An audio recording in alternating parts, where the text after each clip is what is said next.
የአህያ ስጋ መብላት እንደሚቻል ፈረስ አህያ እባብ አይጣላልኩ የሚያረክስ ነገር የለም እኮ ነው። አንዳንድ መምህራን የማያውቁትን ቋንቋ ያስተማሩ ሲጠየቁ ትርጉሙን አላውቀውም እያሉ እኔን ሳይሆን አባታችን አባ ኪዳነ ማርያምን ጠይቋቸው ሄዳችሁ። ርዕሰ ሊቃውንት አባ ገብረ ኪዳን ሐሰተኞች እነማን እንደሆኑ የተናገሩ ነው። እነዚህ ሐሰተኛ ሰው የምንላቸው ምንድናቸው ሲባል የራሳቸውን የሚናገሩ ነው። የኦርቶዶክስ አባት የመሰሉ ሰው በፕሮቴስታንቱ ቤት ፈውስ እየፈወሱ እያየን ነው።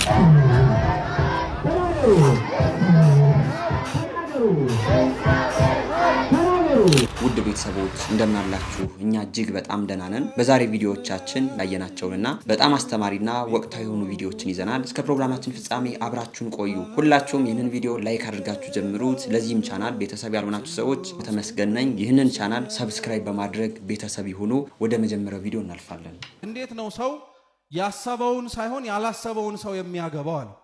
የብዙዎቻችሁ ጥያቄ አይደል? እገሊትን ነበረ ታገባለች ብዬ ጠበቅኩት፣ ነገር ግን ያው ደሞ ከገሌ ጋር ያው ተጣብቃ አየናት፣ የሰው መጨረሻው አይታወቅም ምናምን እንላለን። እና ያም ተማሪ እንዴት ነው ይሄ ነገር መጨረሻው ብሎ ጠየቀውና መምህሩ እንዲህ አለው፣ ሂድና እርሻ ላይ በጣም ጥሩ የምትላቸውን በቆሎች ይዘህልኝና አሉ። ግን አደራ አንዱን አልፈ ሌላኛው በቆሎ ጋር ስትሄድ ወደ ኋላ መመለስ ስለማትችል በጥንቃቄ ሂድ አሉ። እና ተማሪው በቆሎ እርሻ ውስጥ ገብቶ እየተራመደ ሲሄድ መጀመሪያ ላይ ያየው በቆሎ በጣም ትልቅ ነበር። ሁለተኛ ያየው በቆሎ በጣም ትልቅ ሆነ። እየሰማችሁ ነው? ሶስተኛም ያየው በቆሎ በጣም ትልቅ ሆነ። ከዛ ልጁ ምን ብሎ ማሰብ ጀመረ? ከዚህም በኋላ ማገኛቸው በቆሎዎች ሻል ያሉ ስለሆነ ያን ያክል አልጨነቅበታልና በደንብ ገባ። ወደ እርሻው ግን በደንብ እየገባ ሲሄድ ትላንትና በጣም ትላልቅ ናቸው ብሎ ያለፋቸው በቆሎች እያነሱ ቀሩና መጨረሻ ላይ ትንሽዬ በቆሎ ይዞለት መጣ። እና ለምንድን ነው እቺን በቆሎ ይዘ መጣ አለው። አይ በቃ የአማራጭ ጉዳይ ነው፣ የተሻለ ነገር አገኛለሁ ብዬ ነበረ፣ ግን እየዘለቅኩኝ ሲሄድ ትንሽ ነገር እንዳለ ሳውቅ ባዶ እጄን ከመመጣ ብዬ ነው የመጣሁት አለ። ስለዚህ እስቲ ሁለተኛ እድል ልስጥህ አለ። እየሰማችሁ ነው? ሁለተኛ እድል ልስጥህ፣ ግባና አሁን ደግሞ የሽምብራ እርሻ ውስጥ ጥሩ የሆነ ሽምብራ ይዘህልኝ አሉ። ተማሪው ያው አንዴ ስለተሳሳተ ሁለተኛ እርሻው ላይ ሲገባ መጀመሪያ ላይ ትላልቅ የሆኑ ፍሬዎችን ተመለከተና አይ በፊት ትልቅ ይሆናል ብዬ ትንሽ ስለሆነ አሁንም ደግሞ ትልቅ የሆነው ሳያንስብኝ ቶሎ ብዬ ትልቁን አንስቼ ልሩጣል። ትልቁን አንስቶ ወደ እርሻው እየገባ ግን ሲሄድ የባስ የተለቁ ብዙ ሽምብራዎች ነበሩ። ዓላማው ምን መሰላችሁ? ብዙ ሰው የአማራጭ ጉዳይ ሆኖበት የተሻለ ነገር ላላገኝ ይችላል ብሎ ጋብቻን መመስረት የለበትም። ዓላማውን አውቆት የሚገባበትም መንግስተ ሰማያትን ለመውረስ ሆኖ ተረድቶት ነው መጀመር ያለበት እንጂ መቼም የተሻለችዋ እቺ ናት፣ ሌላ የተሻለ በየት ይመጣል፣ እሱ ነው ጥሩ፣ ሌላ የበለጠ ለየት ይመጣል ብሎ ብቻ መግባት የለበትም።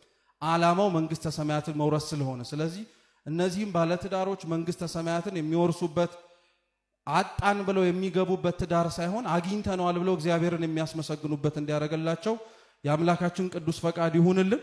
እናንተም እድምተኞች ሆናችሁ መጣችሁት በልታችሁ ጠጥታችሁ ከመሄድ ባለፈ በጸሎታችሁ አስቧቸው። መምህራችን በጣም ደስ የሚል ትምህርትን ያስተማሩን። ሁላችንም መጀመሪያ ከማግባታችን በፊት ወይም ደግሞ ስለ ትዳር ከማሰባችን በፊት የትዳር ዓላማው ምንድነው ብለን ማወቅም ማሰብም እንዳለብን መምህራችን በጣም ደስ የሚል ትምህርትን አስተምረውናል። ለመምህራችን ቃለ ሕይወትን ያሰማልን። እንቀጥል እስኪ። የቅዳሴ ጠበል ማፍሰስ፣ ደጋግሞ መጠጣት፣ ወደ ቤት መውሰድ አይፈቀድም። ለጽኑ ህሙማን ስጋው ደሙ ይሄድላቸዋል ካህናት ፈቅደው፣ ካለዛ ግን በጭራሽ ወደ ቤት አይሄድም። የቅዳሴ ጠበል አይፈስም። አናት ላይ ካልሲ ውስጥ የሚከቱ ሰዎች አሉ። እሱ የቅዳሴ ጠበል ለቆረቡ ሰዎች ብቻ ነበር የሚሰጠው። መቆረር ነው የሚባለው። ማብረጃ፣ ማዋሃጃ፣ ማውረጃ ነው። ግን አሁን ላልቆረቡ ሰዎችም ስለሚያስቀድሱ መሰጠት ተጀመረ። በፍርሃት እንዲጠጡት ነው። በፍርሃት ለቅዱስ ሥጋ ለክቡር ደሙ አብቃኝ ብለው እንጂ የቅዳሴ ጠበል አይነጥብም። ሳናነጥብ ሳናፈስ እያስሞላን ሳንደጋግም ወደ ቤትም ሳንወስድ በፍርሃት ይጠጡት ነው የሚለው። እንደው በፍርሃት ይጠጡት፣ በጸጥታ በፍርሃት ይጠጡት። ስምንተኛ ያመጡትን መባ አንዳንዶች ቅዳሴ ነው ብላችሁ ሊያስቀድሱ ጧፍ ይዘው ይመጣሉ። ሻማ ራሳቸው ያበሩታል። ይገርመኛል። ቅዳሴ ላይ እኮ ነው፣ እንደዚህ ማታ ጉባኤ ላይ አይደለም። ቅዳሴ ላይ ራሳቸው ሻማ እያበሩም ያስቀድሷሉ። ጧፍ እያበሩ ነውር ነው። በቤተ መቅደስ ከሚበራው ጧፍ ከሚበራው ሻማ በቁጥር በጸሎት በስርዓት ነው የሚበራው። ወንጌል ሲነበብ ምስባክ ሲሰበክ አለው ቦታ ከዛ ውጪ ሌላ መብራት አይበራም። እኛ ደግሞ መባ መስዋዕት አሳራጊዎች አይደለን። ስለዚህ ይሄን ማድረግ የለብንም። በቅዳሴ ጊዜ ሌላ መስዋዕት መሰዋት የለብንም ከጸሎት በስተቀር። በሌላ ጊዜም መዝሙር ስንዘምር እሱም ከአውደ ምሕረቱ አባቶች ባርከው ሲሰጡን ምንለኩሰው ነው። አንዳንዱ ፓኬት ሻማ ያመጣል፣ እዛው አጠገቡ ድብን አርጎ ያበራል፣ እስኪያልቅ ይጠብቃል፣ ወደ ቤቱ ይሄዳል። ምንድነው አሁን ይሄ ጥቅሙ? እዛው ቤት አናበሮ አምጥታ። አንዳንዱ ደግሞ ሽቶ ይዞ ይመጣል፣ ከዛ ትንሽ ረጨት ያደርግና ይዞት ይሄዳል መልሶ ማለት። ምንድነው ይሄ ጥቅሙ? ያመጣነውን መስጠት ነው ለቤተ ክርስቲያን። እንግዲህ ስርዓተ ቤተ ክርስቲያንን ሁላችንም ኦርቶዶክሳውያን እያወቅን አይደለም። መምህራችንም እንዳነሱት የቅዳሴ ጸበል ላይ በጣም ችግር እንዳለም እያየን ነው። ሁላችሁም በደብራችሁም የሚያጋጥማችሁ ነገር ነው። ድሮ የቅዳሴ ጸበል ሲሰጥ የነበረው እንግዲህ እንደ ስርዓተ ቤተ ክርስቲያን ለቆረቡ ብቻ ነበር። አሁን ደግሞ እንግዲህ ላስቀደሰው ሰው ሁሉ የቅዳሴ ጸበል ይሰጣል። ሰውም ደግሞ ወደ ቤቱ ይዞ ይሄዳል። የቅዳሴ ጸበልም ሲረጭ እናየዋለንና እንደው እንዲህ አይነት ነገሮች ከስርዓተ ቤተ ክርስቲያን ውጭ ናቸው። የቅዳሴ ጸበል ቤተክርስቲያን ውስጥ ልንጠጣው የሚገባ ነው እንጂ በሰውነታችን ላይ ልናፈሰው የማይገባም እንደሆነ መምህራችን ነግረውናል። በሌላ መልኩ ደግሞ እንደው ቅዳሴ ላይ አምጠን መባ ስንሰጥ ሻማ አምጠን እናበራለን ቅዳሴ እየተቀደሰ። ይህም ደግሞ ስህተት ነው።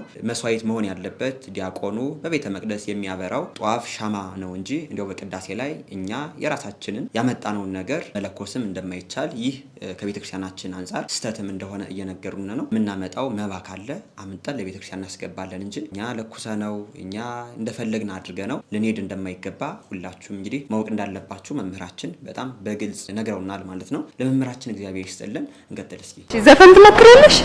ዘፈን ትሞክራለሽ? እኔ ብዙም የዚህ ሀገር እንትን አይደለሁም። ሙዚቃ ነው እኔ ማውቀው ጉራግኛ። እስቲ ለሀገርሽ የሆነ በጉራግኛ የሆነ ዜማ በይ። ኢትዮጵያ ሰላምሽ ይብዛ ተጠለይ በእግዚአብሔር ታዛ ማራት ኢትዮጵያን ማራት ሀገሬ በየሄድኩበት መጠሪያ ስሜ። ይህንን ቪዲዮ ሌላ ሰው ነው የላከልኝ። ደግሞ ምን አይነት ሙዚቃ ልዘፍን ነው ብዬ ነበር። ዝማሬ መላእክትን ያሰማል ነው እንጂ ሌላ የምንላት ነገር የለንም። በጣም የሚገርም የሚደንቅ ነገር ነው። ሳየው በጣም ነው የሳኩኝ ይህንን ቪዲዮ። እህታችን እግዚአብሔር ይስጥልን ዝማሬ መላእክትን ያሰማልን እንላለን። እንቀጥል እስኪ።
አሁን በቪዲዮ ላይ እንዳያችሁት እንግዲህ አንድ መነኮስ የሚመስል ሰው ፈወስኩ እያለ ሲያስለፈልፍ ሰውን ሲያንከባል እያየነ ነውና በጣም ብዙ ሰዎችም የኦርቶዶክስ አባት እየመሰላቸው ቪዲዮ ልከውልኝ ነበር። ይህ ግን የቤተክርስቲያናችን አባት እንዳልሆነ ሁላችሁም ልታውቁ ይገባል። እንዲህ አይነት ሰዎች በቤተክርስቲያን አገልጋይ የነበሩ ከሆኑ የቤተክርስቲያን መምህራን ነን የሚሉ ከነበሩ የቤተክርስቲያኗን አስተምሮ በስርዓት ያላወቁ ወይም ደግሞ በቤተክርስቲያኗ ስርዓት ያልኖሩ ስለነበሩ አሁን ከኦርቶዶክስ ተዋሕዶ ቤተክርስቲያን ወጥተው በዚህ መልኩ እያየናቸው ነውና እነዚህን ስታዩ የኦርቶዶክስ አባት እንዳይመስላችሁ ብዬ ነው ይህንን ቪዲዮ ያመጣሁት። እንደዚህ አይነት ሰዎች እንግዲህ ከኦርቶዶክስ ተዋሕዶ ቤተክርስቲያን ሳሉ አያስፈልግም የሚሉት ነገር ነበረ። ግን ደግሞ አንዱን ይዞ አንዱን ደግሞ ትቶ የሚሆን ነገር የለም። ሰውየው እንግዲህ የኦርቶዶክስ የሆነውን አልባስ ለብሶ በፕሮቴስታንቱ አዳራሽ እያየነው ነው። ያን ሃይማኖት ልክ አይደለም ካለ ሁሉንም ነገር ነው ጥሎ መውጣት ያለበት።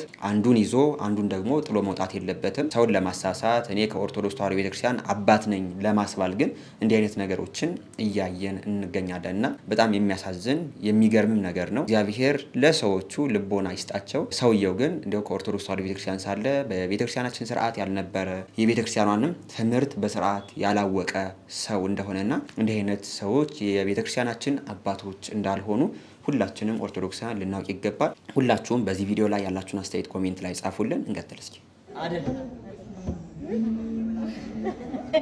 ቅዱስ ዮሐንስ አፈወርቅ ቤት ስትሰሩ ስጋዊ ተግባር ከምታከናውኑበት ውጭ መንፈሳዊ ስራ ለመስራት ሁለት ክፍል ይኖራችሁ። አንደኛ እግዚአብሔር እናንተን የሚያገኝበት፣ ሁለተኛ እናንተ እግዚአብሔር የምታገኙበት። እግዚአብሔር እናንተን የሚያገኝበት ማለት የእንግዳ መቀበያ ቦታ። ይቅርታ እንግዳ ቤታችሁ መጥቶ ያውቃል? አያውቅም? አቤት አያውቃል? ያውቃል? አያውቅም? ምክንያቱም እንግዳ ማለት አክስት፣ አጎት፣ ጎረቤት፣ ዘመድ፣ ጓደኛ፣ ወዳጅ ማለት አይደለም። እንግዳ ማለት ንግድ ፈላሲ የማያውቃችሁ የማታውቁት ሰው። ያ ማለት ደጅ ሆኖ ሲለምን በጣም ቸር ከሆናችሁ እንጀራ በፌስታል ቋጥራችሁ የምትወረውሩለት፣ ልባችሁ ከኪሳችሁ ጋር ሰፍታችሁ እግዚአብሔር ይስጥ የምትሉት እንግዳ ማለት እሱ። እንግዳ መቀበያ ቦታ ይኖራችሁ። መጀመሪያ እንግዳ ተቀበሉ፣ ከዛ እንግዳ መቀበያ ቦታ ደግሞ ያስፈልጋል። ሁለተኛ እግዚአብሔር የምታገኙበት ቦታ ማለት ደግሞ የጸሎት ቦታ። የጸሎት ቦታ የበለጠ ሀሳብ ለመሰብሰብ አይን መጨፈን ሳይሆን ስዕላት ፊት መቆም ነው የሚያዋጣው። የሰማችሁን? መኝታ ቤት ውስጥ ስዕል ይደረጋል አይደረግም? መኝታ ቤታችሁ ስዕል ይደረጋል አይደረግም? አይደረጋል የሚባል የለም። ይደረጋል ወይስ አይደረግም?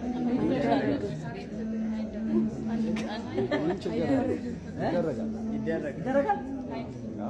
ለምን አይደረግም? ወሽ አይደረግም ያላችሁ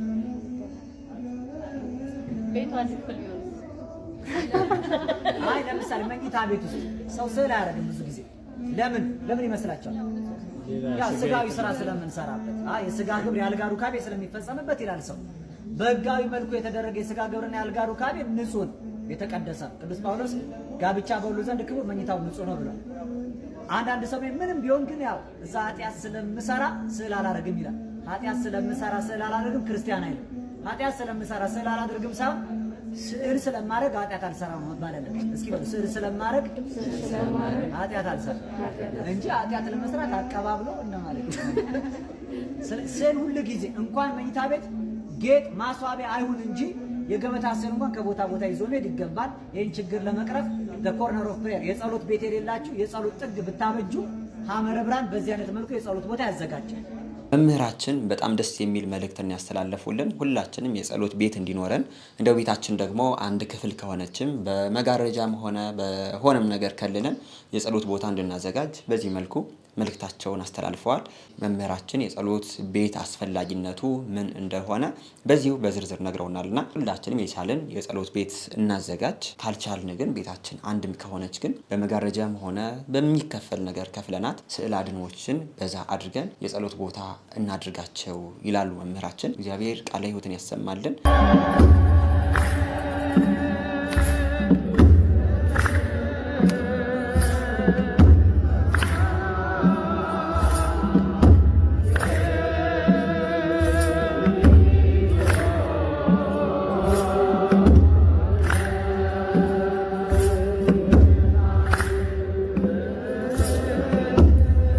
ይህንን ህፃን ስታዩ ምን ተሰማችሁ? ይህንን ሰሞን በሶሻል ሚዲያ ብሶ ደግሞ በቲክቶክ በጣም ብዙ ሰዎች ካዩቸው ቪዲዮዎች መካከል የዚህ የወንድማችን ቪዲዮ አንዱ ነው። በጣም ብዙ ሰዎችም ኮሜንት ሰጥተዋል። ስለዚህ ህፃን አንዳንድ ኮሜንቶችን አብረን እናንብብ። ተው ጌታዬ ሆይ ለኔም ልብ ስጠኝ ይላል። እውነት ነው። እግዚአብሔር ለሁላችንም ልብ ይስጠን። ለምን ማህሌት የሚቆም ሌሊት ነው። ህፃኑ ሌሊት ቆሞ፣ አብዛኞቻችን ግን በቤት ነው ተኝተን የምናድረውና እግዚአብሔር ልብ ሰጥቶን ወደ ማህሌት ወደ ቅዳሴ የምንመጣ ያድርገን። ወደ ሁለተኛው ኮሜንት ደግሞ ስንሄድ ምን አይነት መታደል ነው፣ መመረቅ ነው። ፈጣሪ ከወላጆችህ ጋር ይጠብቅህ ይላል። አሜን። ወላጆችንም ይጠብቅልን እንላለን። ሶስተኛው ኮሜንት የቤተሰብ አስተዳደግ ይወስነዋል። እውነት ነው። ልጆቻችን ትናንሽ ወንድሞቻችን እህቶቻችን በቤተክርስቲያን ስርዓት ስናሳድግ ነገ ከነገ በኋላ ለቤተክርስቲያን እጅግ ድንቅ የሆኑ አገልጋዮች ለሀገርም ጥሩ የሆነ ዜጋ እንፈጥራለንና ሁላችንም ህፃናትን ስናሳድግ በቤተክርስቲያን ስርዓት የቤተክርስቲያን ፍቅር አድሮባቸው ልናሳድጋቸው ይገባል ማለት ነው። በጣም ደስ የሚል ነው። እግዚአብሔር በኪነ ጥበቡ አሳድጎት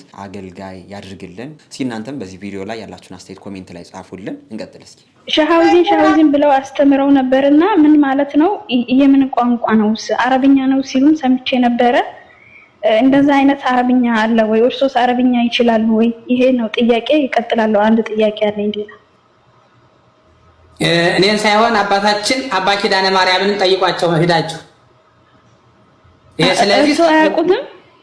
ታቸውን ጠይቋቸው አልኩኝ። አባት እያለ ልጅ አይመልስም። ይሄ ለማሃሎ ሊቅ እየተናገረ ደቂቅ ይላል መጽሐፍ። እሳቸውን ጠይቋቸው። እርሶ ነው እኮ እንትን ያሉት። ሰምተሽ ሊሆን ይችላል። እኔ ደግሞ እሳቸው ሰምቻለሁ። እሳቸውን ጠይቋቸው። እርሶ ሰምተው ነው ያስተማሩት? ይሄ ነው።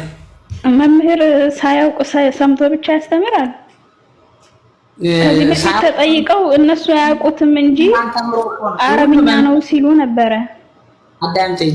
ይህ ሁሉ መምህራን ከመምህሩ ተምሮ ነው የሚያስተምረው። ከመምህሩ ተምሮ መምህሩ ያስተማረው ነው። በዚህ በኩል ልንገርሽ እህቴ፣ አንድ አባት የተናገሩት አለ። ከአንድ ቁርአን ሌላ አንብበዋል፣ ከአንድ ገል ሌላ አንብበዋል።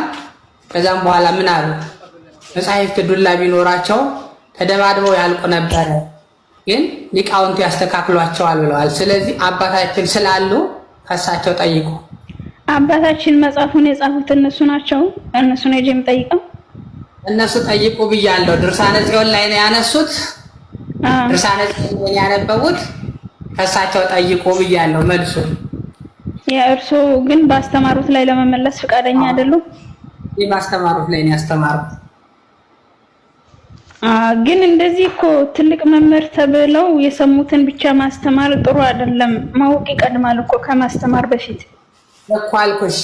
አባቴ የተማርኩትን ነው ሌላ አስተምር የምችለው። አባቴ ያወቁትን፣ አባቴ የሰማሁትን አለ።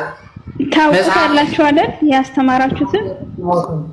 አሁን ጥያቄ ሲሆን ከሆነ አስተናገድኩሽ። አላዋቂ ነህ ብለሽ ተመለሽ። በጣም የሚያስገርም የሚያስቅም ጉዳይ ነው። አሁን ላይ ቤተክርስቲያናችን ላይ በጣም ችግር ከሆኑ ነገሮች መካከል አንዳንድ ሰዎች መምህራን ሳይሆኑ መምህራን ነን ብለው መድረክ ላይ ወጥተው የሚያስተምሩትን ነገር እንኳን በስርዓት እንደማያውቁት እያየን ነው። እኒህ አባት እንግዲህ አሁን በቲክቶክ ፕላትፎርም መጥተው በጣም ብዙ ሰዎችን ሰብስበው ትምህርት እያስተማሩ እንደሆነና እንዲያው አንዲት ኦርቶዶክስም ላይቭ ላይ ገብታ ከዚህ በፊት ሻሆዚን እያሉ አስተምረዋል፣ ትርጉሙ ምንድን ነው ብላ እየጠየቀቻቸው እያየን ነበርና እሳቸውን በመልሳቸው እኔ ከሌላ ሰው ሰምቸው ነው እንትናን ጠይቁ፣ መጽሐፍ ቅዱስም አባት እያለ ልጅ አይጠየቅም፣ ይህ ነውር ነው እያሉ ሲናገሩ የሰማናቸው ነውና ሰው የራሱን ስህተት ለመደበቅ የመጽሐፍ ቅዱስን ጥቅስ መጥቀስ ይህ ስህተት እንደሆነ ሁላችሁም ታውቃላችሁ። እኔ ያዝኛለሁ ይህን ነገር ሳይ። ለምን አሁን ላይ ሰው የማያውቀውን ነገር እንትና እንደዚህ አስተማረ ብሎ እንትና የተናገረውን ቃል አምጥቶ ሸምድዶ ትርጉሙን ሳያውቀው ምን እንደሚል ሳይረዳ አምጥቶ ለምእመናን እያስተማረ እንደሆነ በቤተክርስቲያናችን የበላይ አካላት የሆናችሁ አባቶቻችን እንዲህ አይነት ሰዎችን አደብ ልታስገዙልን ይገባል። በጣም ብዙ ኦርቶዶክሳውያን ከኦርቶዶክስ ተዋሕዶ ቤተክርስቲያን እየወጡ ያሉት በእንደዚህ አይነት የሐሰት ትምህርቶችን በሚያስተምሩ የሚያስተምሩትንም በሚያውቁ ሰዎች እንደሆነ እኔ አሁን ላይ እየተረዳሁ ነውና እንዲያው የቤተክርስቲያናችን የበላይ አካላት እንዲህ አይነት ሰዎችን አደብ አስገዙልን። እንዲህ አይነት ሰዎች ሳይማሩ ተማርን እያሉ መድረክ ላይ እየወጡ በጣም ብዙ ሰዎችን እያሳሳቱና የሚያስተምሩትን ነገርም እያወቁት እንዳልሆነ እየተረዳሁ እገኛለሁ። እስኪ ከዚህም ጋር ተያይዞ ርዕሰ ሊቃውንት አባ ገብረ ኪዳን ሐሰተኞች እነማን ናቸው? ይህን ነገር ያስተምሩናል። እስኪ እንን ተከታትለን እንመለስ። በጣም የሚያስደንቀው እነዚህ ሐሰተኛ ሰው የምንላቸው ምንድን ናቸው ሲባል የራሳቸውን የሚናገሩ ናቸው። የራሳቸውን የሚናገሩ ናቸው። እንዲህ ያለውን ነገር ቅዱስ ባስልዮስ ዘቂሳርያ በደንብ አድርጎ ያስጠነቅቃል። ከነዚህ መምህራን ያልተጠነቀቀ ሰው እነዚህ ይሄን ምልክት አይቶ ያልተጠነቀቀ ሰው ክርስቶስ ከሱ ይለየዋል ነው የሚለው። ምንድነው የራስን መናገር ማለት? አሁን ጌታችን መድኃኒታችን ኢየሱስ ክርስቶስ ሲያስተምር ይህ ትምህርት የኔ አይደለም ይላል። ይህ ትምህርት የኔ አይደለም የአባቴ ነው ይላል። ከአባቴ የሰማሁትን ነገርኳችሁ ብሎ ይናገራል። ከአባቴ የሰማሁትን ነገርኳችሁ። ይብለክሙ አግብርቴ አላ አይርክትሙ አንትሙ፣ እናንተ ባሮቼ አይደላችሁም ወዳጆቼ ናችሁ እንጂ። እስመ ኩሎ ዘሰማይኩ በሀበ አቡየ ነገርኩክሙ፣ ከአባቴ የሰማሁትን ሁሉ ነገርኳችሁ ይላቸዋል። ከአባቴ የሰማሁትን ነገርኳችሁ የሚለው ለክርስቶስ ሲተረጎም ከአባቴ በህልውና ያየሁትን ሲል ነው ተብሎ ይተረጎማል። በህልውና ማለት አብ በወልድ አለ፣ ወልድ በአብ አለ፣ አይለያዩም። እኔ በአብ እንዳለው አብን በእኔ እንዳለ አታውቁም ምን ብሎ እንደተናገረ። ቅዱስ ባስልዮስ ዘቂሳርያ ግን ክርስቶስ ለምን ይህን መናገር አስፈለገው? ይሄ ትምህርት የኔ አይደለም ለምን ይላል? የአባቴ ነው የሚለው ምንድን ነው ሲባል ከአባቶች ያላገኘውን የሚያስተምር ሐሰተኛ ነው። ክርስቶስ ከአብ ያላገኘውን አላስተማረም ይላል። ይህን የሚናገር ከአባቶች ያላገኘውን የሚያስተምር ይሄ ምንድን ነው? ሐሰተኛ ነው። እንዲሁም እንዲህ ያለውን ይባላል ጉስዓተ ልብ። ጉስዓተ ልብ ይባላል በግሱ። ጉስዓተ ልብ ማለት የልብ ጸያፍ ነገር ነው። ከልብ የሚወጣ ምን እንበለው? ከልብ የሚወጣ ቅርሻት ማለት ነው። ከልብ የሚወጣ የሚያስጸይፍ ነገር ነው። ልብ ወለድ ማለት ፈረሽ። አሁን ልብ ወለድ በቤተክርስቲያን ትምህርት ስድብ ነው። ገሌ ልብ ወለድ ነው የሚናገር ማለት ከተባለ ውሸቱን ነው፣ ራሱ ፈጥሮ ነው የሚናገረው ተብሎ ነው። እንግዲህ ስነ ጽሁፉ ልብ ወለድ ያለው ሰዎቹ ፈጥረው ስለሚጽፉት ይሆናል ማለት ነው። ድርሰቱን ጋዱን አለሞክለው ፈጥረው ስለሚጽፉት እንዲያ ተብሎ ይሆናል። ለባለሙያዎቹ እንተዋለን። ግን በእኛ ግን ልብ ወለድ የተባለ ከመጽሐፍ ያላገኘውን ከአበው ያላገኘውን ልብ ወለድ አድርጎ ይተረጉመዋል ማለት ነው። ሐሰተኞች እነማን እንደሆኑ እንግዲህ እየነገሩን ነው። በመጽሐፍ ያላገኙትን ወጥተው የሚያስተምሩ ያልገባቸውን ነገር ወጥተው የሚያስተምሩ ሰዎች እንግዲህ በስርዓት መጽሐፍ ቅዱስን ያላነበቡ የቤተክርስቲያኗን ስርዓት ያላወቁ በኦርቶዶክሳዊ መንገድ ያልሄዱ እንደሆነ መምህራችን ርዕሰ ሊቃውንት አባ ገብረ ኪዳን ነግረውናል። እኚህም ከዚህ በፊት ያየናቸው ሰውም እንግዲህ ሰምተናቸዋል። ሻውዚን እያሉ ሲያስተምሩና እንዲያው የሚያስተምሩትን የሚናገሩትንም ቃል የሚያውቁት ነገር የለም። ብቻ ስለሰሙት እንትና ስለተናገረ እኔ የማውቀው ነገር የለኝም እንትናን ጠይቁት ማለት ይህ የማያውቁትን ቃል እየወጡ እያስተማሩ እንደሆነ ይህም ደግሞ የሐሰተኞች መምህራን መለኪያ እንደሆነ ርዕሰ ሊቃውንት አባ ገብረ ኪዳን በዚህ በትምህርታቸው ነግረውና የምንሰጠው አስተያየት ምንድነው? በዚሁ ባጭሩ ሁላችንም ከእንዲህ አይነት ነገሮች እንድንጠበቅና እውነተኛው ኦርቶዶክሳዊ ትምህርትን ከሚያስተምሩ መምህራን ልንማር ይገባናል እንጂ እንዲያው በእነዚህ ሰዎች ላይ ገብተን ይህ የማይገባ ተግባር ነው። በጣም ብዙ መምህራን አሉ። እነ መምህር ዲያቆን ያረጋል አበጋዝ፣ እነ ብርሃኑ አድማስ፣ እነ መምህር ዲያቆን ዮርዳኖስ አበበ፣ እነ መምህር ዲያቆን ሄኖክ ኃይሌ፣ ርዕሰ ሊቃውንት አባ ገብረ ኪዳን በጣም ብዙ እውነተኛ የኦርቶዶክስ ትምህርት የሚያስተምሩ መምህራን አሉና እንደ ሁላችንም ኦርቶዶክሳውያን ከእንዲህ አይነት ነገሮች እንድንጠነቀቅ ብዬ ነው ይህንን ቪዲዮ ያመጣሁት። እናንተም በዚህ ቪዲዮ ላይ ያላችሁን አስተያየት ኮሜንት ላይ ጻፉልን። ቪዲዮን ላይክ አድርጉት። እንቀጥል። የአህያም ስጋ መጣ የፈረስ የበሬም መጣ የሐረር ሰንጋ እኔ አሁን በስማም ብዬ መብላቱ የአህያውም የፈረሱም በስሙ እኩል ባርኬ መብላቴ እኩል ያደርገዋል? ክልክል አይደለም? የአህያው ክልክል አይደለም የፈረሱ? እኔ ፈረስ አህያ እባብ አይጣል አላልኩም። በአጠቃላይ እግዚአብሔር የፈጠረው ፍጥረት ዛሬ በወንጌል በአዲስ ኪዳን ነው። በተፈጥሮው የሚያረክስ ነገር የለም እኮ ነው። ምክንያቱም ያን የፈጠረው እግዚአብሔር ስለሆነ እኮ ነው። እግዚአብሔር እርኩስ ነገር ይፈጥራል? እስኪ ንገረኝ። እግዚአብሔር የተረገመ ነገር ይፈጥራል? ያ ነገር ይሄ የረከሰ ነው ይሄ የተረገመ ነው የተባለበት ዘመን እኛ በተረገምንበት ጊዜ ነው። በእኛ ምክንያት ምድር በተረገመችበት ጊዜ ነው። አሁን በክርስቶስ ደም ዓለም ታድሳለች፣ ወደ ቀደመ ተፈጥሮዋ ተመልሳለች። ያን ጊዜ የተጠሉ ረከሱ ተረገሙ የተባሉ ፍጥረታትም ወደ ቀደመ ተፈጥሯቸው ተመልሰዋል። እግዚአብሔር የፈጠረውን ሁሉ ተመለከተ፣ እነሆ ሁሉም እጅግ መልካም ነበር። አዲስ ኪዳን የሚለው ይሄን ነው በሙሉ። ለምሳሌ ጢሞቴዎስ 4 ሌሎችንም ማየት ትችላለህ።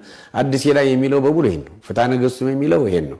እንደሰማችኋቸው እንግዲህ አቡነ በርናባስ በእግረኛው ሚዲያ ላይ ቀርበው ከሰጡት ንግግር መካከል ይህንን እየሰማን ነበር። በአዲስ ኪዳን የተከለከለ ነገር የለም። ሁሉም ነገር እግዚአብሔር የፈጠረው ነገር ቅዱስ እንደሆነ ያንም ነገር እርኩሰት እንደሌለበት እንግዲህ በአዲስ ኪዳንም ላይ ተገልጿል። በኦሪት ደግሞ ኦሪት ዘዳግም ላይ ኦሪት ዘሌዋውያን ላይ የሚበሉና የማይበሉ ተብሎ እግዚአብሔርም እንዳዘዘን ሁላችሁም ታውቃላችሁ። እንግዲህ ከሚበሉ እንስሳት መካከል ሸኮናቸው ክፍት የሆነ የሚያመነዥኩ እንደሆኑና የአሳ ዝርያዎች ደግሞ የሚበሉም የማይበሉም እንዳሉ ታውቃላችሁ። ከወፍ ዝርያዎችም እንደዛው አባታችንም እንደነገሩን በአዲስ ኪዳንም እግዚአብሔር ይህንን ብሉ ይህንንም አትብሉ ብሎ እኛን እንዳላዘዘን ሁላችሁም ታውቃላችሁ። ግን ኢትዮጵያ ሀገራችን ደግሞ በኦሪት ጀምራ እግዚአብሔርን የምታመልክ ስለነበረች የኦሪት ሕግን ባህልዋ አድርጋ የምትኖር ሀገር ናት። ከዚህም አንጻር በሀገራችን የአህያ ስጋ አይበላም፣ የፈረስ ስጋ አይበላም፣ ሌሎች በቃ አሁን አይበሉም የምንላቸው ነገሮች አይበላም። እሳቸውም ደግሞ የነገሩን በአዲስ ኪዳን ይሄ ነገር ስላልተከለከለ እኛ ባርከን መብላት እንችላለን፣ ምን ችግር አለው ያሉ ሲናገሩ ሰምተናቸዋልና እንዲያው ኢትዮጵያ ሀገራችን ግን የኦሪትን ሕግ ይዛ የመጣች ሀገር ስለሆነች የኛ ኦርቶዶክስ ተዋሕዶ ቤተክርስቲያን ኦሪቱንም አዲስ ኪዳኑንም ስለምትቀበልና ሁለቱንም አስተባብራ ስለምትይዝ ማለት ነውና እንዲያው ከዚህ አንጻር ሲናገሩ ስለሰማዋቸው ብዬ ነው ይህን ቪዲዮ ያመጣሁት። በሳይንስም አይፈቀድም። እንግዲህ በኦሪት ይሄ ነገር አትብሉ ይሄን ነገር ብሉ ተብሎ የተጠቀሱት ምግቦች በጣም ብዙ በሽታዎችን እንደሚያመጡና በጣም ብዙ ያልሆኑ ነገሮች እያስከሰቱ እንደሆነ ሳይንስ በዚሁ በምርምሩም እየነገረን ነው። ከዚህም ጋር ተያይዞ መምህር ኃይለማርያም ለምን የኢትዮጵያ ኦርቶዶክስ ተዋሕዶ ቤተክርስቲያን ከለከለች የሚለውን እስኪ አብረን ይህንን ቪዲዮ ተከታትለን እንመለስ። ሰሞኑን ይራወጣል ይሄ የአህያ ስጋ ምናምን የሚለው ነገር። አሁን አንቺ ትበያለሽ የአህያ ስጋ እየበላሽ የበሬ ስጋ ቀርቦልሽ እየበላሽ ይሄ እኮ የአህያ ነው ቢሉሽ አያስታውቅሽም? ያደገብኝ ነገር ነው እኮ። ስለዚህ ይሄንን ማፍረስ ምንድነው? ይሄንን ግን መቋቋም ከቻልኩ ለምን ተቋቋም? ምን ምክንያት ገጠመሽ ነው? አሁን የገጠመን ችግር የማያሳምን ምክንያት ነው። ምክንያቱም በእኛ ሀገር የሚረባው አህያ ብቻ አይደለም። እኔ ገጠር ተወልጄ ነው ያደግኩት። ስለ እንስሳት በደንብ አውቃለሁ። አንድ ገበሬ በቋሚነት የሚኖረው 2 በሬ እንደው በትንሹ 3-4 በሬ ይኖረዋል። ግን አንድ ጥንድ የሚባለው 2 በሬ ስለሆነ 2 በሬ፣ 1-2 ላም፣ ጥጆች፣ አንድ አህያ ነው የሚኖረው። ከችግር እንኳን ወጣ ባህላችን አፍርሰን እርስ በርሳችን አንዱ ተጸይፎት አሁን ምን አይነት ነገር ይፈጠራል? በባህሉ ምክንያት ይሄ አህያ ስጋ ይበላል ወይ ርኩስ ተብሎ ተጸይፎት የማይስማማ ማህበረሰብ እንፈጥራለን በመካከላችን። እሱ እንዳለ ሆኖ ግን መብላት የሚፈልግ ሰው ለምሳሌ አሁን የአህያ ስጋ ይበላል አይበላም የሚለው ቀርቶ ይበላል በሚለው ነው እንግዲህ ብዙዎች የአህያ ስጋ እየተባለ ፍራቻም ያለባቸው የማህበረሰብ ክፍሎች አሉ። ስጋ ቤት ሄደው ስጋ ለመግዛት ይታወቃል። እንግዲህ ሰሞኑን ያው ጾም መያዣም ስለነበረ ብዙዎች ይጨናነቃሉ። የእምነት ማጣት የእምነት መጉደል ይኖርባቸውና ነው አይደለ የበሬ ስጋ ነው አይደለ ብለው እያረጋገጡ ሁሉ የሚገዙ ምዕመናን ነበሩ እና ግን ቢበሉ ኃጢአት ይሆንባቸዋል። ባህል ስርዓት አበው ማፍረስ ራሱ ስህተት ነው ያንድን ሀገር። ምክንያቱም ያንድን ባህል ማፍረስ እኮ ሌላ ብጥብጥ ያመጣል። ቅድም እንዳልኩሽ ነው የማህበረሰቡን ስርዓቱን ወጉን ማፍረስ በራሱ ድፍረት ነው። ምን አስገዳጅ ነገር ገጥሞት ችግሩ ካልታያቸውስ መምህር ችግሩ ካልታያቸው ችግሩ ማሳየት የአህያ ስጋ የበላ ምንድነው በደል የሚሆንበት የሚለውን ጉዳይ ማየት ያልቻለ ሰው የአህያ ስጋ ቢበላ ምንድነው ችግሩ? ምናልባት እያበረታታን አይደለም፣ ግን ጥያቄው እንደ ጥያቄ ከተነሳ አጥርተነው እንድናልፍ ነው። ከተነሳ ዘንድ አንድ ሰው የማይበላበት ምክንያት እንደው የማህበረሰቡ የኖረበት ባህል ነው የሚይዘው ወይስ ደግሞ ህገ እግዚአብሔርን ጥሰሃል የሚለው የቤተክርስቲያን አስተምሮ ነው? የኢትዮጵያ የመጣችው በህገ ኦሪት ተመስርታ ነው። ያ ህገ ኦሪት ስርዓት ባህል ሆኗል በኢትዮጵያ ውስጥ። ሐዋርያት ደግሞ ሲያስተምሩ ቅድም እንዳልኩት እያንዳንዱ በነበረበት በባህሉ ይጽና ብለዋል። በባህሉ ይጽና ብለዋል። አሁን እኛ ከዚህ ከነበርንበት ባህል ከሃይማኖታዊ ህግ ወጥተን እነዛኞቹን ማንከላከላቸው ከአሕዛብ ስለመጡ ነው። እንደዛ የሚባል አይበላም የሚባል አያውቁም። ታዲያ ባህልን መቀየር ኃጢአት ይሆናል? ባህልን መቀየር ኃጢአት የሚሆንበት ምክንያት መሰለሽ ሃይማኖት ባይሆንም ያ ባህል የማህበረሰቡ መተዳደሪያ ነው። የማህበረሰቡ ሃይማኖታዊ መተዳደሪያ አይደለም። ሃይማኖታዊ መተዳደሪያ አይደለም። ባህላዊ መተዳደሪያው የሚያመጣው ጉዳት አለ። አንቺ ሰርግ ዳርና እስኪ አህያ አርደሽ ጥሪኝና መጥች ብላለሽ ነው የሚመጣው ችግር ምድራዊ ችግር ነው። ምድራዊ ችግርን እኮ አትግደል እኮ ምድራዊ ችግር አትግደል። ምድራዊ ችግር እኮ አለ አይደል? በነፍስም ተከልክሏል። ግን አትግደል በማንኛውም ሰው ላይ የሆነ ችግር ማድረስ ችግር ነው ዞሮ አይደለም? ማህበረሰቡን ይበታትነዋል። የሚለያዩ ነገሮች በሙሉ ክልክል ናቸው። አንድ ሁለተኛ በሆድ ምክንያት የአንድን ማህበረሰብ ከአንድ ማህበረሰብ ባህልና ስርዓት ወጥቶ ልዩ ሰው ሁኜ ልገኝ ማለት በራሱ ችግር ነው። አዳምን ያደረገው እሱ ነው፣ በሆድ ምክንያት ልብላ በማለት ምክንያት። መምህራችን መምህር ኃይለማርያም እንደሰማናቸው እንግዲህ ለቅድሙ ላነሳነው ሀሳብ መልስ ይሆናል ብዬ አስባለሁ። ኢትዮጵያ ሀገራችን ከብሉይ ኪዳን ጀምሮ እግዚአብሔርን የምታመልክ ሀገር ናት። በብሉይ ኪዳን ደግሞ እግዚአብሔር ሕግ ካደረጋቸው ነገሮች መካከል ይህንን ብሉ፣ ይህንን አትብሉ የሚሉ ነገሮች ናቸው። በብሉይ ኪዳን የነበሩ ሕጎች አሁን በሐዲስ ኪዳን የተሻሩ ያልተሻሩ ሕጎች እንዳሉ ሁላችሁም ታውቃላችሁ። በብሉይ ኪዳን 10 ትእዛዛት ነበሩ። አሁንም በሐዲስ ኪዳን እነዚህ 10 ትእዛዛት የቀጠሉ ናቸው። በብሉይ ኪዳን ሁሉም ሰው መገዘር እንዳለበት ይናገራል።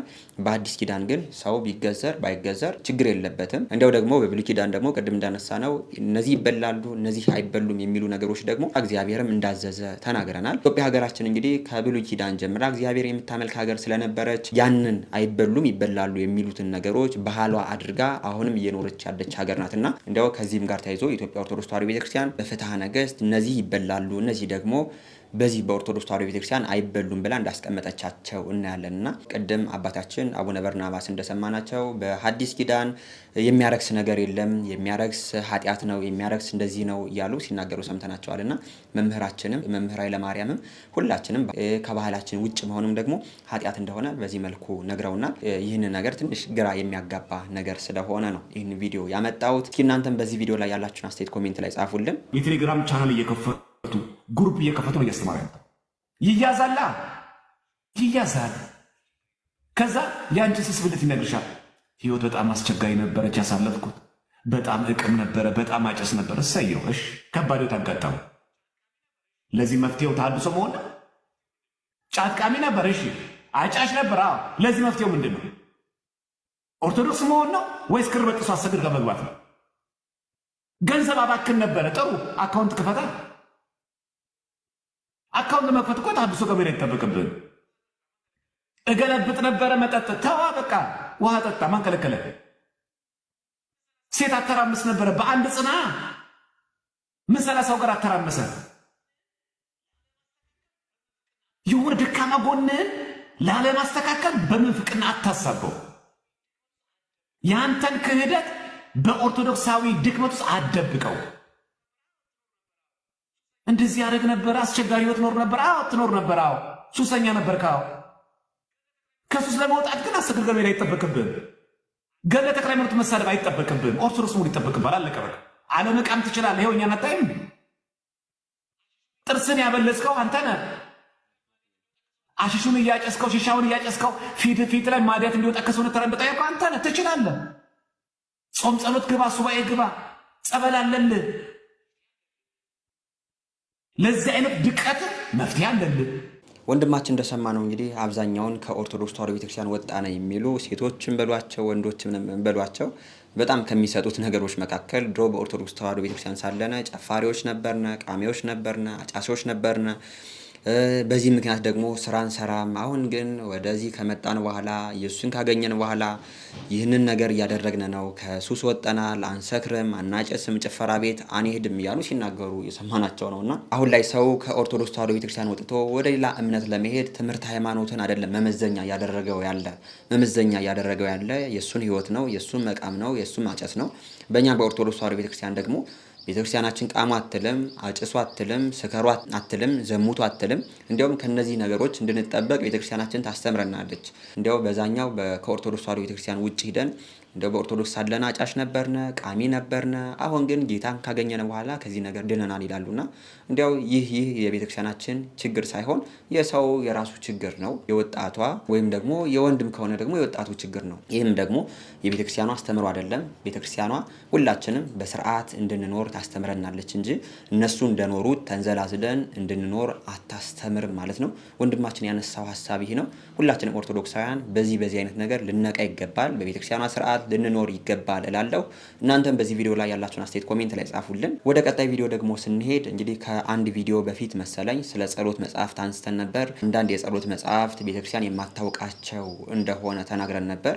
በጣም ብዙ ኦርቶዶክሳውያን በኮሜንት እንግዲህ ምን አይነት ጸሎቶችን እናድርግ፣ ምን አይነት የጸሎት መጽሐፍቶችን እንጠቀም እያሉ በጣም ብዙ ጥያቄዎችን አቅርበዋልና እንዲያው ለሱም መልስ ይሆናል ብዬ ነው ይህንን ቪዲዮ ያመጣሁት።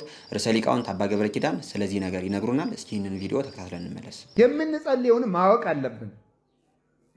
እንግዲህ በሕግ የተፈቀደው ዳዊት አቡነ ዘበሰማያት ነው። መዝሙረ ዳዊት አቡነ ዘበሰማያት የክርስቲያኖች የመጀመሪያ የሕግ ጸሎታቸው ዳዊት፣ አቡነ ዘበሰማያት፣ ውዳሴ ማርያም እነዚህ ናቸው። ከዚያ በኋላ ደግሞ በርታ ሲል ገድለ ቅዱሳን ከቅዱሳን ገድል አንድ ይጨምራል። ሲበረታ ቅዳሴ ማርያም ይጨምራል። ሲበረታ ወንጌለ ዮሐንስ ይጨምራል። ከዚያ በኋላ ጎልጎታ፣ አርጋኖን እያለ ይጨምራል። አሁን ግን ማን እንደፈጠረው የማይታወቅ የጸሎት ጋጋታ ሞልቷል። አሁን መዝገበ ጸሎት የሚባል አለ። የሆነ ጥርቅም ማለት እንዳይከፋችሁ እሺ።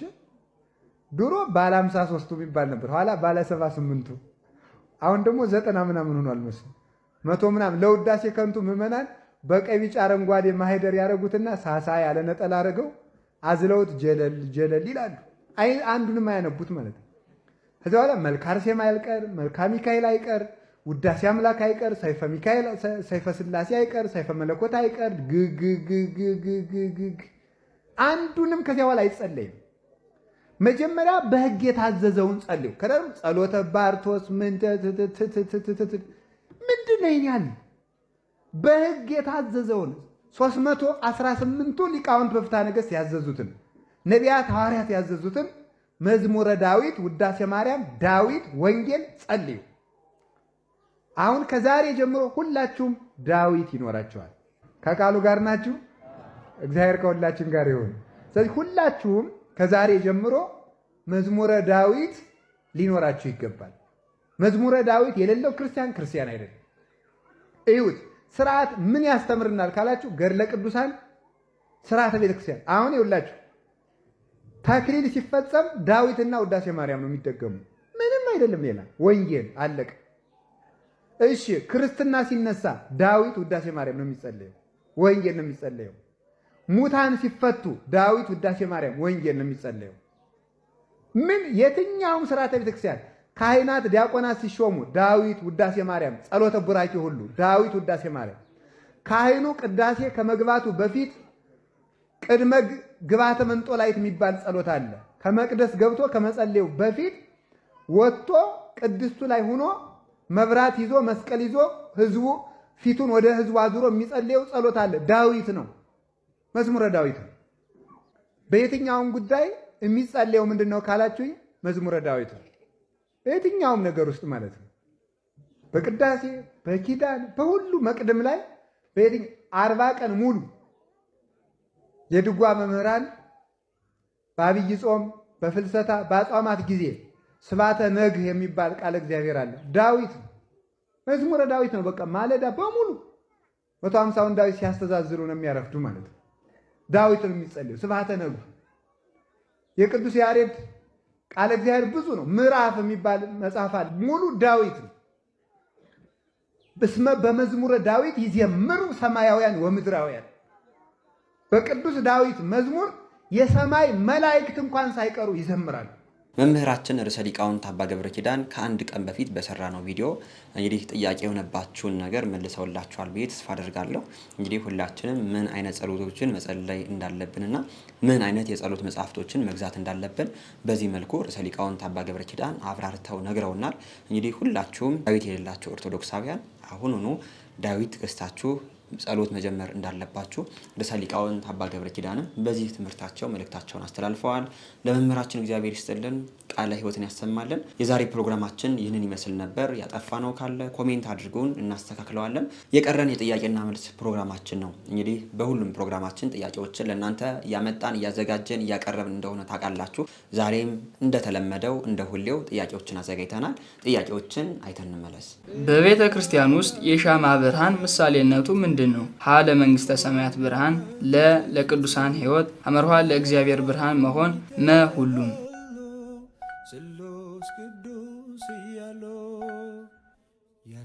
መ ሁሉም። ጸሎተ ፍትሐት ሰው በሞተ በሶስተኛው ቀን የሚደረገው ለምንድን ነው? ሀ የእግዚአብሔርን ሶስትነት ለማጠየቅ፣ ለክርስቶስ በሶስተኛው ቀን ከሙታን ተለይቶ መነሳቱን ለማጠየቅ፣ አመርሃ መጽሐፍ ነገር በሶስት ይጸናል ስለሚል መ መልስ የለም። ክብርህም በምድር ይነገራል። ለክርስቶስ በሶስተኛ ቀን ከሙታን ተለይቶ መነሳቱን ለማጠየቅ። ክርስቶስ ተንሥአ ሙታን ለሚለው የበዓለ ሃምሳ ሰላምታ ምላሽ የሚሆነው የቱ ነው? ሀ አሰሮ ለሰይጣን፣ ለ በአብይ ኃይል ወስልጣን፣ አመርሃ በአማን፣ መ አጋዞ ለአዳም።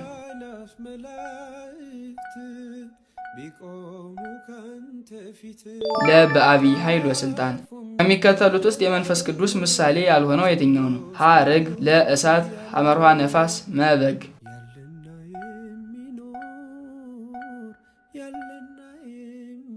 መ በግ። የኦርቶዶክስ ተዋሕዶ ቤተ ክርስቲያን ህንፃ አሰራር የትኛውን ቅርጽ ሊይዝ ይችላል? ሀ ክብ፣ ለ መስቀል፣ አመርሃ መርከብ፣ መ ሁሉም።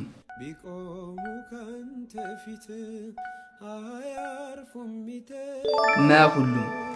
የዛሬ ጥያቄዎቻችን እነዚህን ይመስሉ ነበር። ከዛሬ ጥያቄዎች ስንት መለሳችሁ? የመለሳችሁትን ኮሜንት ላይ ጻፉልን። ቪዲዮውን ስትጀምሩት ላይክ ያላደረጋችሁ ሰዎች አሁን ቪዲዮውን እየጨረስን ነው፣ ላይክ አድርጋችሁ ጨርሱት። ለዚህም ቻናል ቤተሰብ ያልሆናችሁ ሰዎች የቻናል ሴብ ሆነው እኔ ደግሞ ተመስገን ነኝ። ይህንን ቻናል ሰብስክራይብ በማድረግ ቤተሰብ በመሆን እንዲህ አይነት አስተማሪና ወቅታዊ ቪዲዮዎች እንዲደርሷችሁ አድርጉ። እናንተም ቢቀርቡ የምትሏቸውን ቪዲዮዎች ከታች በምትመለከቱት የቴሌግራም እና የቲክቶክ አካውንት ላኩልኝ፣ አይተን እናቀርባቸዋለን። በሌላ አስተማሪና ወቅታዊ ቪዲዮዎች እስከምንገናኝ እኔንም እናንተንም ቸር ያቆየን። ፋይላፍ መላእክት ቢቆሙ ካንተ ፊት አያርፉም ይተጋሉ ስሉስ ቅዱስ እያሉ